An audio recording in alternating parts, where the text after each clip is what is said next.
Hello, Yamers! Magandang araw sa inyong lahat.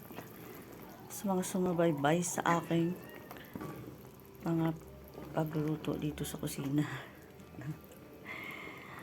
Ngayon, alam nyo kung ano yan. Ito, malambot na yan. So, nung lambot na itong meat na to, ito ay buto-buto para sa ating sabaw. Tapos, ilagay natin itong gabi. Lutuin natin siya ng 5 minutes. So, after that, alam nyo kung ano ito. Yan, puso ko yan. Joke lang. Ilagay na natin dito. Mga takpan natin to guys. 15 minutes to 20. So, ito na yung itsura niya guys. Medyo luto rin siya.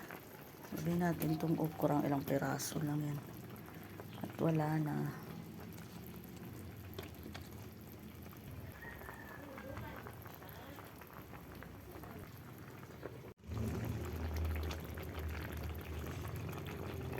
So, ito na siya guys.